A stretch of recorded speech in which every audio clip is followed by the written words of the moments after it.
ورحمة الله تعالى وبركاته. حمدا مسلما أما بعد.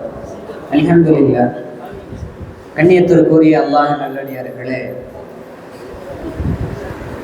அல்லாஹ் தஆலா எந்த இபாதத்தாக இருந்தாலும் அந்த இபாதத்துகளை அனைத்தும் இந்த உலகத்தில் வைத்து அல்லாஹ் தஆலா கடமையாக்கினான். அது நோன்பாக இருக்கட்டும், அல்லது ஹஜ்ஜாக இருக்கட்டும், அல்லது இதர அமல்கள், எந்த அமல்களாக இருந்தாலும் சரி, அந்த அத்துணை அமல்களும் அல்லாஹ் தஆலா பூமியிலே கடமையாக்கினான். ஆனால் தொழுகையை மட்டும் பார்க்கிற பொழுது அல்லாஹ் தஆலா பெருமானார் ரசூலுல்லாஹி ஸல்லல்லாஹு அலைஹி வஸல்லம் அவர்களை மிஅராஜ் என்ற ஒரு பயணத்தை கொண்டு பெருமானார் அவர்களுக்கு தொழுகையை கொடுத்தார். இந்த நிகழ்வு எவ்வாறு நடக்கிறது என்று சொல்லுகிற பொழுது பெருமானார் அவர்களுக்கு ரெண்டு நிகழ்வு ஏற்படுகிறது. ஒன்று அபூ தாலிபுடைய மரணம், மற்றொன்று தன்னை அதிகம் நேசித்த, தனக்காக வேண்டிய அதிகம் செலவு செய்த, தன்னுடைய தேவைகளை பூர்த்தி செய்த கதீஜா ரலியல்லாஹு அன்ஹா அவர்களுடைய மரணம். இந்த இரண்டு விஷயங்களும் பெருமானார் அவர்களுடைய உள்ளத்தை நோகடிக்க செய்கிறது. அதனால் அல்லாஹ் தஆலா அவர்களை சந்திப்பதற்காக, அவர்களுடைய சோகத்தை போக்கும் விதமாக அல்லாஹ் தஆலா பெருமானார் அவர்களை தன்னை பார்ப்பதற்காக அல்லாஹ் தஆலா பெருமானாரை அழைத்தார். அப்பொழுது இந்த மிஅராஜை பற்றி பார்க்கிற பொழுது இதில் பல்வேறு விதமான கருத்து வேறுபாடுகள் இருக்கிறது. அதில் பிரபல்யமான கருத்து என்பது ரஜபு மாதம் 27ஆம் நாள் இந்த மிஅராஜ் என்பது நடந்தது என்பதாக குறிப்பிடுகிறார். அதுபோல் இந்த நிகழ்வினுடைய ஆரம்பம் எங்கு? ஒரு முறை பெருமானார் ரசூலுல்லாஹி ஸல்லல்லாஹு அலைஹி வஸல்லம் அவர்கள் ஹஜ்ரத் உம்மு ஹானி ரலியல்லாஹு அன்ஹா அவர்களுடைய வீட்டிலே உறங்கிக் கொண்டிருந்தார்கள். அப்பொழுது ஜிப்ரீல் அலைஹிஸ்ஸலாம் அவர்களும் மீகாயில் அலைஹிஸ்ஸலாம் அவர்களும் பெருமானாரை உறங்கிக் கொண்டிருக்கிற அந்த வீட்டில் கூரையை பிளந்து உள்ளே வந்தார்கள். அப்பொழுது பெருமானார் அவர்கள் தூங்கிக் கொண்டிருந்தார்கள்.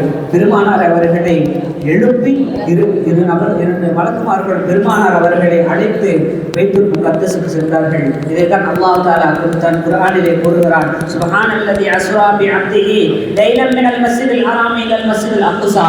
பரிசுத்தமான அந்த அல்லாஹ் தஆலா தன் திருமறையிலே கூறுகிறான், தன்னுடைய அடியாரான தன்னுடைய ஹபீபான எம்பெருமானார் ரசூலுல்லாஹி ஸல்லல்லாஹு அலைஹி வஸல்லம் அவர்களை பைத்துல் ஹரமிலிருந்து மஸ்ஜிதுல் அக்ஸா வரை இரவு பயணமாக சென்றான். இதைதான் மிஅராஜுடைய பயணம் என்பதாக குறிப்பிடுகிறார். ஆக இந்த பயணம் என்பது எவ்வாறு இருந்தது என்று சொல்லுகிற பொழுது பெருமானார் அவர்கள் அந்த பைத்துல் ஹரமுக்கு சென்று அழைத்து செல்லப்படுகிறார்கள். அங்கு சென்று ஹத்தீமிலே படுக்க வைக்கப்படுகிறார்கள். அதற்கு படுக்க வைத்ததற்கு பின்னால் அங்கு அமர்ந்து தூங்கி விடுகிறார்கள். சிறிது நேரம் கழிந்ததற்கு பின்னால் ஜிப்ரீல் அலைஹிஸ்ஸலாம் அவர்களும் மீகாயில் அலைஹிஸ்ஸலாம் அவர்களும் அவர்களை எழுப்பி ஜம்ஜமுடைய கிணற்றின் பக்கம் சென்று பெருமானார் அவர்களை படுக்க வைத்து அங்கு பெருமானார் அவர்களுக்கு சர்ஜரி, அதாவது நெஞ்சை பிளந்து அந்த பெருமானாரினுடைய பரிசுத்தமான அந்த உள்ளத்தை எடுத்து அந்த பெருமானாருடைய உள்ளத்தை எடுத்து தங்கத்தட்டில் வைத்து அதை அல்லாஹ் தஆலா ஜிப்ரீல் அலைஹிஸ்ஸலாம் அவர்களின் மூலம் ஜம்ஜம் தண்ணீரின் மூலம் அல்லாஹ் தஆலா அதை பரிசுத்தப்படுத்தி, அதை போன்று இரண்டு வானத்தில் இருந்து இரண்டு தட்டுகள் இறங்குகிறது. ஒரு தட்டில் ஹிக்மத்துடைய தட்டும், மற்றொரு தட்டில் ஈமானுடைய தட்டும் இருந்தது. இந்த இரண்டையும் பெருமானாருடைய உள்ளத்தில் சேர்த்து தைக்கப்படுகிறது. அதே போன்று தைக்கப்படுகிறது. இதற்கு கீழே வரலாற்றில் குறிப்பிடுவார்கள், பெருமானார் அவர்களுக்கு ஹாத்தமுல் அன்பியா என்ற ஒரு முத்திரை என்பதற்கும் அது இருந்தது. ஆனால் அது யாரு கண்ணுக்கும் தெரியாமல் இருந்தது. ஆனால் எப்பொழுது இந்த நிகழ்வு என்பது நடந்ததோ அதற்கு பின்னால் பெருமானார் அவர்களுக்கு தெளிவாக தெரிந்துவிட்டது என்பதாக சொல்வார்கள். இதே போன்று நிகழ்வு நடந்து கொண்டிருக்கிறது. பெருமானார் மறுபடியும் அங்கிருந்து எழுப்பி பெருமானார் அவர்கள் விண்ணுல பயணத்திற்காக தயாராகிறார்கள். அப்பொழுது ஜிப்ரீல் அலைஹிஸ்ஸலாம் அவர்கள் புராக் என்ற ஒரு வாகனத்தை கொண்டு வருகிறார்கள். அந்த வாகனம் எப்படிப்பட்டது என்று சொல்லுகிற பொழுது அந்த வாகனம் என்பது கோவரி கழுதையை போன்றும் அல்லாமலும் இரண்டிற்கும் மத்தியில் இருக்கக்கூடிய ஒன்றாம். அந்த குதிரை என்பது அந்த வாகனம் என்பது எந்த அளவுக்கு இருக்கும், அதனுடைய தாற்பயம் எந்த அளவுக்கு இருக்கும் என்று சொல்லுகிற பொழுது அதனுடைய பார்வை எந்த அளவுக்கு செல்லுமோ அந்த அளவுக்கு அதனுடைய எட்டுகளை எடுத்து வைக்கும் என்பதாக சொல்லப்படுகிறது. அதுபோல் பெருமானார் ஸல்லல்லாஹு அலைஹி வஸல்லம் அவர்கள் புறாக்குடைய வாகனத்தில் ஏறுகிற பொழுது அந்த வாகனம் மிரளியது. அந்த வாகனம் அந்த வாகனம் என்பது அரடியது என்பதாக சொல்லுகிறார்கள். இப்பொழுது ஜிப்ரீல் அலைஹிஸ்ஸலாம் அவர்கள் சொன்னார்கள், நீ என்ன சாதாரண மனிதரை சுமந்து கொண்டிருக்கிறாயா?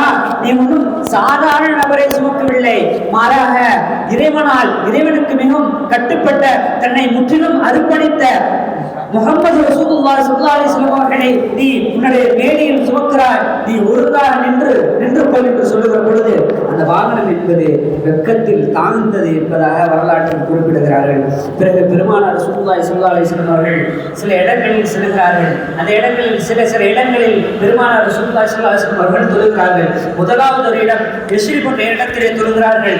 அந்த இடம் என்ன இடம் என்று சொன்னால் அந்த இடத்தில் தான் பெருமானார் ரசூலுல்லாஹி ஸல்லல்லாஹு அலைஹி வஸல்லம் மற்றொரு இடத்திலே செல்கிறார்கள். மற்றொரு இடம் என்பது வாதி உஸ்னா. அந்த இடத்தில் தான் நபி மூசா அலைஹிஸ்ஸலாம் அவருடைய இறைவனிடத்திலே பேசிய மரம் என்பது இருக்கிறதாக குறிப்பிடுகிறார்கள்.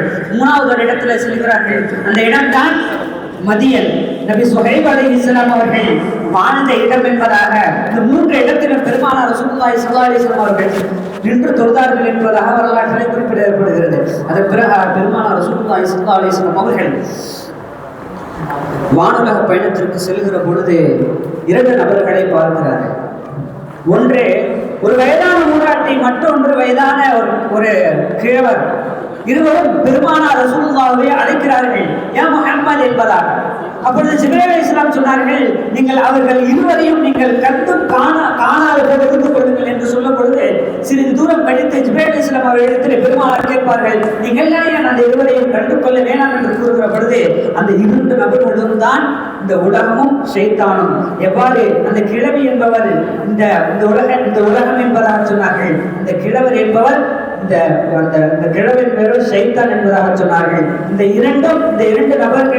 இரண்டு நபர்களும் உங்களை அழைத்தது தன்னுடைய வழியில் உங்களை எப்படியாவது வைத்து விட வேண்டும் என்று நினைத்தார்கள் என்பதாக சொல்லப்பட்டது. அதன் பிறகு பெருமானார் ரசூலுல்லாஹி ஸல்லல்லாஹு அலைஹி வஸல்லம் அவர்கள் பைத்துல் முகத்தஸுக்கு சென்று எல்லா நபிமார்களுக்கும் இமாமத்து செய்கிறார்கள். அங்கு சென்று அங்கிலிருந்து பயணமான பைத்துல் மஅமூருக்கு செல்கிறார்கள். பைத்துல் மஅமூர் என்பது பெருமானார் பைத்துல் மஅமூர் என்பது 70,000 மலக்குமார்கள் சென்று நின்று வணங்கக்கூடிய ஒரு கிப்லாவாக இருக்கிறது. அதே போல் அந்த கிப்லா என்பது பைத்துல்லாவுக்கு நேராக இருக்கக்கூடிய ஒரு கிப்லாவாகும். அந்த கிப்லாவில் பெருமானார் ரசூலுல்லாஹி ஸல்லல்லாஹு அலைஹி வஸல்லம் அவர்கள் அதையும் பார்க்கிறார்கள். அதன் பிறகு இறைவனை சந்திப்பதற்காக பெருமானார் ரசூலுல்லாஹி ஸல்லல்லாஹு அலைஹி வஸல்லம் அவர்கள் செல்கிறார்கள். அங்கு சென்று பெருமானார் ரசூலுல்லாஹி ஸல்லல்லாஹு அலைஹி வஸல்லம் அவர்கள் 3 விஷயத்தை வாங்கி வருகிறார்கள். ஒன்று 50 வக்து தொழுகை, மற்றொன்று சூரத்துல் பக்ராவினுடைய கடைசி ஆயத்து, மற்றொன்று ஒரு அடியான் சிறுக்கை தவிர மற்ற பாவங்கள் செய்தால் அவனை அல்லாஹ் தஆலா தௌபா செய்தார். தௌபா அதாவது சிறுக்கை தவிர மற்ற பாவங்கள் செய்தால் அல்லாஹ் தஆலா அவனை முழு காலமும் நரகத்தில் போட மாட்டான் என்பதாக வரலாற்றில் குறிப்பிடப்படுகிறது. இதன் பிறகு பெருமானார் ரசூலுல்லாஹி ஸல்லல்லாஹு அலைஹி வஸல்லம் அவர்கள் அந்த 50 வக்து தொழுகையை இறைவனை சந்தித்து 50 வக்து தொழுகையை வாங்கிவிட்டு வருகிறார்கள். அவர்களை சந்திக்கிறார்கள். மூசா அலைஹிஸ்ஸலாம் சொன்னார்கள், உங்களுடைய கூட்டம் அதற்கு சத்தியம் விட மாட்டார்கள். என்னுடைய கூட்டத்திலே பணி செய்யறதுல சாதாரண ஒரு 4 வக்து தான் இருக்கு, அதே வேலை தொழ மாட்டானோ 50 வக்து உங்களுடைய உலகத்தில் சொன்னான். அப்போது பெருமானார் ரசூலுல்லாஹி ஸல்லல்லாஹு அலைஹி வஸல்லம் திரும்பி செல்கிறார்கள். என்று 5 குறைத்து கடைசியாக 50 வக்தாக கடைசியான 5 வக்தாக ஆனது. அந்த 5 வக்தை வாங்கி கொண்டு வரும் பொழுது மறுபடியும் மூசா அலைஹிஸ்ஸலாம் சொன்னார்கள், உங்களுடைய உம்மத்தாருக்கு சக்தி பெற மாட்டார்கள் என்று சொல்லுகிற பொழுது நபி ஸல்லல்லாஹு அலைஹி வஸல்லம் சொன்னார்கள், நான் இதை விட மறுபடியும் என்னுடைய இறைவனிடத்திலே கேட்பதற்கு இந்த 5 அப்படிப்பட்ட நபர்